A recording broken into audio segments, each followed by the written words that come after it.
അപ്പോൾ ഇത് ഒരു ശില്പമാണ്. ഇത് ഈ പെട്രോളിയം ജെറി ക്യാൻ വെച്ചിട്ടൊക്കെയാണ് ഉണ്ടാക്കിയേക്കണം. പെട്രോൾ കൊണ്ടുപോണ കന്നാസ് വെച്ചിട്ടാണ് ഉണ്ടാക്കിയേക്കണത്. അപ്പോൾ ഇതിന് ഒരു 12 അടി പൊക്കമുണ്ട്.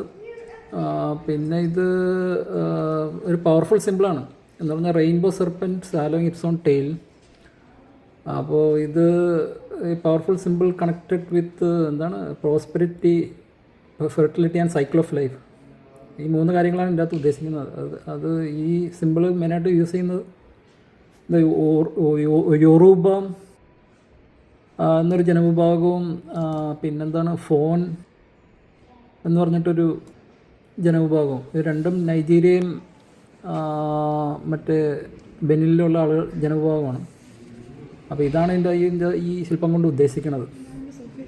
പിന്നെ ഇത് വേറെ ഡിസ്ട്രാക്ഷനെ പോലെ വേറെ കാര്യങ്ങളൊക്കെ പറയുന്നുണ്ട്. ഈ ഓയിൽ എക്സ്ട്രാക്ഷൻ പ്രോബ്ലം നൈജീരിയയിലുള്ളത്, പിന്നെ ട്രാൻസ് അറ്റ്ലാന്റിക് സ്ലേവ് ട്രേഡും ആ പ്രശ്നങ്ങളെയും കാണിക്കാനായിട്ടാണ് ഇത് ഉദ്ദേശിക്കേണ്ടതെന്ന് പറയുന്നുണ്ട്. അപ്പോൾ ഇതൊക്കെയാണ് ഇതിനെപ്പറ്റി മെയിനായിട്ട് പറയാനുള്ളത്.